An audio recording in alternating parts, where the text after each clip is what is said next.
ఢిల్లీ హైకోర్టులో ఒక ఆసక్తికరమైనటువంటి కేసు నమోదైంది. ప్రపంచవ్యాప్తంగా గుర్తింపు పొందినటువంటి బటర్ చికెన్, దాల్ మఖిని వంటకాలు తమవే అంటూ కూడా 2 రెస్టారెంట్ల యాజమాన్యాలు కోర్టుకెక్కినటువంటి పరిస్థితి నెలకొంది.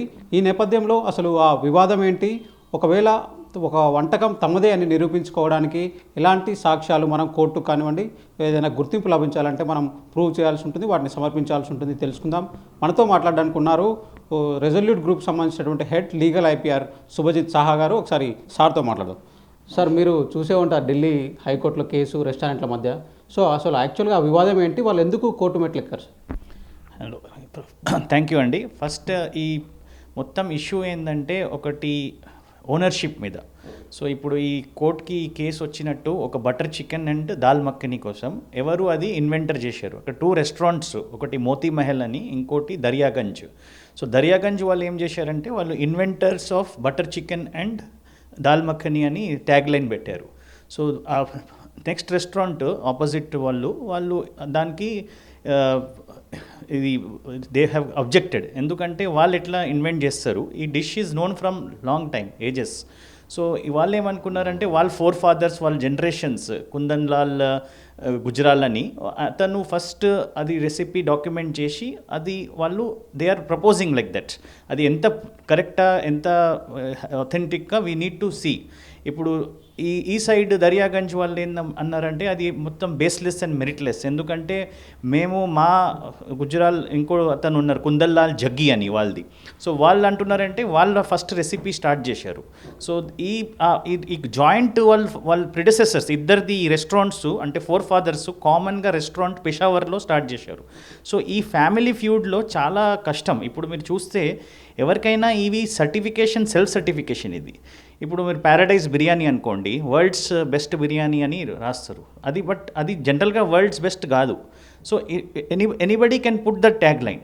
సో ఇప్పుడు ఈ ఓనర్షిప్కి, ఫుడ్ రెసిపీకి ఇది చాలా ఇంట్రెస్టింగ్ కేస్గా, అంటే it will come in the forefront. ఎందుకంటే court will see what documents, generally court will see what kind of evidence, ఎవరు రెసిపీ, ఇంకా who has proposed documentation, characteristics అన్నీ చూస్తారు. దాని ప్రకారం వాళ్ళు జడ్జ్మెంట్ చేస్తారు. ఇది సబ్జుడిస్లో ఉందని we cannot discuss much, but it's a interesting case అనమాట. ఫ్యూచర్లో మీరు ఇప్పుడు చూస్తారు, మొన్న భౌగోళిక గుర్తింపు కూడా ఒడిస్సా రసగుల్లా వర్సెస్ వెస్ట్ బెంగాల్ రసగుల్లా అని వచ్చింది.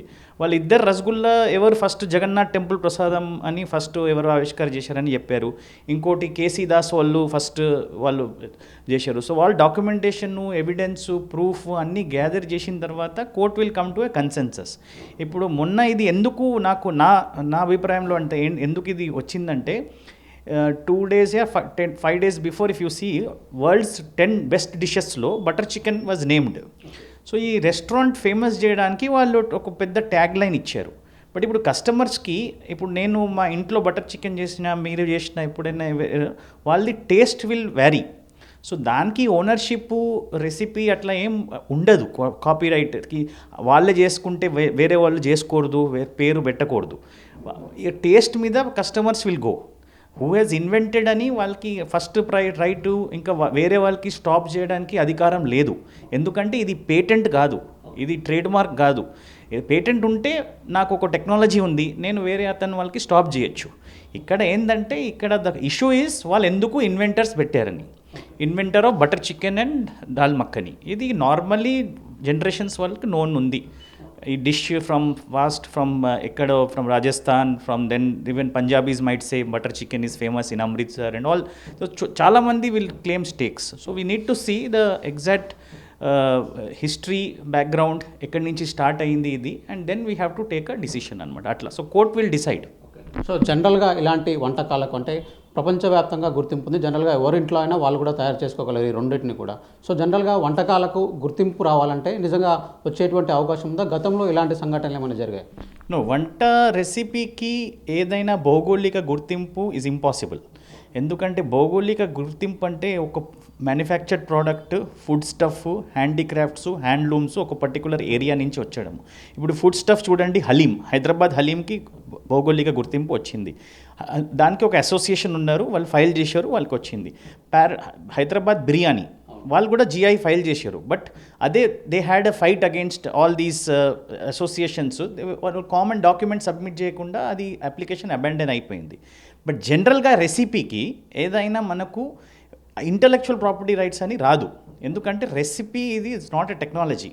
రెసిపీ అంటే ఇక house wife also can make a recipe, child also can come out with a new recipe of any chicken dish or paneer dish or a vegetable dish.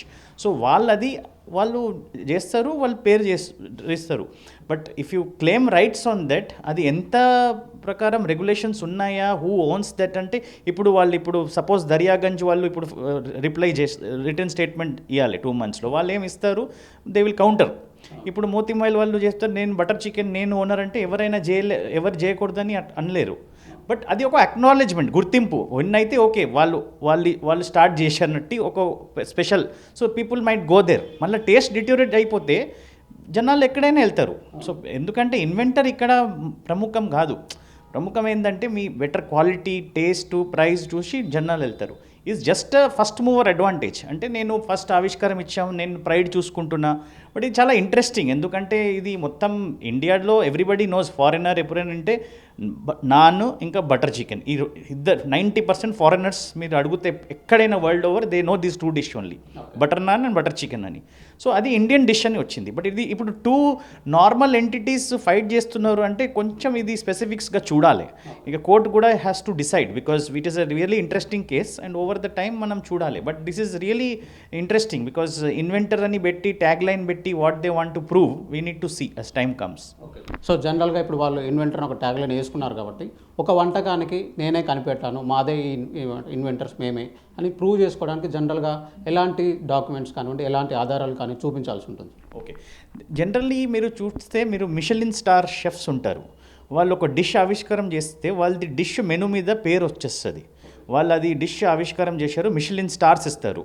So వాళ్ళు ఏంటంటే వాళ్ళు రెసిపీ రాసుకుంటారు, అది ఒక డాక్యుమెంట్ అయ్యి ఆ recipe it will go into the menu of a Michelin star restaurant. So that name will be there with him that he has founded this dish. So atla if you have that thing you can have proofs. A proof ante documentation. So recipe ki general ga chaala mandi emantaru, ippudu Tarla Dalal ani oka famous cook unde, Sanjeev Kapoor ani famous chef unde. So వాళ్ళు ఏం చేస్తారు, వాళ్ళ recipes copyright చేసుకుంటారు. వాళ్ళు title చేస్తారు ఒక these are my recipes. So recipes by Tarla Dalal, recipes by Sanjeev Kapoor. So దాంట్లో వాళ్ళ స్పెషల్ సిగ్నేచర్ డిష్ ఏంటి, ఆ డిషెస్ ప్రిపరేషన్ ప్రకారం ఏంటి, దాన్ని ఎట్లా ప్రిపేర్ చేయాలి, ఇంగ్రీడియంట్స్ ఎట్లా యాడ్ చేయాలి, అది వాళ్ళది ఇంటలెక్చువల్ ప్రాపర్టీ. బట్ అది ఎవరైనా చేసుకోవచ్చు ఇంట్లో, అది కాపీయింగ్ కాదు. బట్ జనరల్గా అది ఒకటి వాళ్ళు అది ఇన్వెంట్ మనం actually invent word wrong. Invent technology చేస్తారు, ఈ ఫుడ్ రెసిపీ ఆవిష్కారం చేయరు. They have found out a new recipe. They have come out with a new recipe. They have created a new recipe. It's a creation. So ఆ creation acknowledgement కోసం వాళ్ళు copyright file చేసుకుంటారు. So tomorrow if you know ఒక fusion salad వచ్చిందనుకోండి, లేకపోతే కొత్త dish వచ్చిందంటే ఇది సంజీవ్ కపూర్ ద్వారా ఇది చాలా ఫేమస్ అయింది, ఇంకా పాపులరైజ్ అయిందని. సో కాపీరైట్ ఒక ఫార్మ్ ఆఫ్ ప్రొటెక్షన్ చేయొచ్చు. ఈ షెఫ్స్, మిషలిన్ స్టార్స్, ఇంకా చాలామంది అది ఒకటి జెన్యున్ ప్రొటెక్షన్. బట్ భౌగోళిక గుర్తింపు దీనికి రెసిపీస్కి రాదు. అది very clear cut. So the case is in this has to be decided on the authenticity. వాళ్ళ క్లెయిమ్ ఏంటి, మేము ఓనర్ అని. Court will see who is the owner and then they will give. Ownership ఉంటే కూడా ఏమి that will not effect. ఎందుకంటే butter chicken will be sold all over India as butter chicken only and dal makhani only. Why they are using the tagline ante కొంచెం acknowledgement పెరిగిన, foreigners వచ్చిన అరే అక్కడ వాళ్ళు ఫస్ట్ ఇన్వెంట్ చేశారు, so అది కొంచెము బాగా టేస్ట్ బాగా ఉంటుందేమో, ఆ కొంచెం ఒక బిజినెస్ స్ట్రాటజీ లాగా వాళ్ళు యూజ్ చేశారు. So this became into a legal battle. No అంటే అట్లా how much we have to see that legal battle ends and what court will decide we need to see. అది sir ఫైనల్గా చెప్పండి. So ఇలాంటి వివాదాలు తలెత్తకుండా ఈ వంటకం నాదే, సో నేను కనిపెట్టాను ఇది పర్టికులర్ వస్తువు కానివ్వండి, ఏదైనా థింగ్ కానివ్వండి, సో అలాంటి వాటికి ఏం చేయాలంటారు, వాటిని మనం సెక్యూర్ చేసుకోవాలంటే? ఫస్ట్ థింగ్ అంటే ఎప్పుడైనా మన ఐడియాస్ని ట్యాంజిబుల్ ఫామ్లో రాసేయాలి. డైరీ రైటింగ్ చేస్తారు మనం జమానాలు. మన పెయింటర్స్ కూడా రాసి సిగ్నేచర్ ఇస్తారు. ఇది పెయింటింగ్ ఉంటే ఏమంటారు, Picasso painting, MF Hussain painting. ఈ రెసిపీలో నేను తయారు చేసిన చికెన్ రాయలేను, ఎందుకంటే it is intangible, you are cooking something. So ఏం చేశారంటే డాక్యుమెంటేషన్ చేయాలి. ఏ రోజు ఏం డాక్యుమెంట్ చేస్తున్నారు, వాట్ ఆర్ ద రెసిపీస్, ఈ రెసిపీ పేరేంటి, కొంతమంది చాలా పేర్లు కూడా చాలా మంచి యూనిక్గా ఉంటుంది, కొంచెం ఇన్వెంటివ్గా ఉంటుంది. ఆ పేర్లకి ప్రొటెక్ట్ చేయడానికి you can either file a trade mark, కొత్త డిష్ పేరు nobody has ever heard. ఇంకోటి ఏంటంటే రెసిపీని మనం రాసుకొని టాంజిబుల్ ఫామ్ అంటే ఇన్ పేపర్ లేకపోతే ఇన్ సాఫ్ట్ కాపీ రాసుకొని మీ సైన్ పెట్టి అది డాక్యుమెంట్ చేసేస్తే దెన్ టుమారో లెటర్ ఆన్ మీరు ఒక 5-6 రెసిపీస్ తయారైపోయిన తర్వాత ఒక క్యాటలాగ్ లాగా రెసిపీ బుక్ బై మీ పేరు సిగ్నేచర్ డిష్ అవి ఫైల్ చేసి మీ ప్రొటెక్షన్ తీసుకోవచ్చు. సో టుమారో ఎవరైనా ఇట్లా ఓనర్షిప్ ఇష్యూస్ వస్తే మీరు ఆ డైరీ డాక్యుమెంటేషన్ చూపించచ్చు. సి మీ ముందు నేను ఇవి చేసిన, సో నేను కనిపించిన I found this out. I'm not saying that I am the owner of any dish. You cannot be a literally owner of any dish as such. You can be an inventor, of course. You are being recognized, but this inventorship will not go exclusive rights same yedu. It is only one step ahead. You might get some good customers, you might get some more sales, but everywhere if the second restaurant is serving better butter chicken, people will go to that. No matter మీరు inventor కానీ first search చేసి మీరు ఆవిష్కారం చేస్తే కూడా value ఉండదు. ఇప్పుడు చూడండి Rameswaram cafe మొన్ననే ఓపెన్ అయింది ఇక్కడ బెంగళూరులో. People are open from morning 5 AM to night 1 AM. Why people are thronging? Because of the value brand. So అట్లా మీరు ఇప్పుడు రామేశ్వరంలో ఘీ కారం ఇడ్లీ మేము ఆవిష్కారం చేసినామంటే ఎవరు ఒప్పుకోరు. అట్లా రేపు ఇది మేము ఆవిష్కారం చేసినాం ఘీ కారం ఇడ్లీ, నేను ఇడ్లీ చేసిన, నేను దోశ చేసిన అంటే this will become a more murkier battle. So దీంట్లో you have to maintain quality, taste and whatever it is. If some new dish is there, very new, very signature dish, document చేయండి, copyright చేయండి, protection తీసుకోండి, దాని తర్వాత you see how it goes. అది right. నమస్తే. So ఇది ఓవరాల్గా చూసుకున్నట్లయితే గతంలో జరిగినటువంటి ఎగ్జాంపుల్స్, ఉదాహరణలు తీసుకున్నట్లయితే వంటకాల విషయంలో గతంలో జరిగినటువంటి విషయాలను కూడా చూసుకున్నట్లయితే ఇలాంటి రెసిపీస్కు మేమే కనిపెట్టాం, మాకే ఒక భౌగోళిక గుర్తింపు ఇవ్వాలి అనేటువంటి ఉదాహరణలు మాత్రం ఉన్నాయి. సో అలాంటి ఉదాహరణలు చూసినట్లయితే వీళ్ళకు జిఐ భౌగోళిక గుర్తింపు అనేది వచ్చేటువంటి అవకాశాలు ఏమాత్రం లేవని సుభజిత్ సహా గారు అయితే చెప్తూ ఉన్నారు. ఇలాంటి వంటకాలు సో ప్రపంచవ్యాప్తంగా కూడా ఎవరైనా చేసుకుంటారు, ఎవరి ఇళ్లలో అయినా తయారు చేసుకుంటారు. సో వీటిని మొదటగా మేమే చేశాము అని ఒక కాపీరైట్ ఉండేటువంటి అవకాశం ఉంటుంది, కానీ వాటికి ఒక భౌగోళిక గుర్తింపు ఉంటుంది. మేమే ఇన్వెంటర్స్ అని చెప్పుకోవడానికి ఏమాత్రం వీలైనటువంటి విషయాన్ని సుభజిత్ సహా గారు అయితే స్పష్టంగా చెప్తూ ఉన్నారు. ఇక ఇప్పటికే ఇది కోర్టు మ్యాటర్ ఉండడంతో కోర్టు ఏం చెప్తున్న విషయంలో మాత్రం చాలా ఆసక్తికరంగా నెలకొందని కూడా చెప్పుకోవచ్చు. వీడియో జర్నలిస్ట్ రాఘవేందర్తో శ్రవణ్, ఏబిఎన్ ఆంధ్రజ్యోతి, హైదరాబాద్.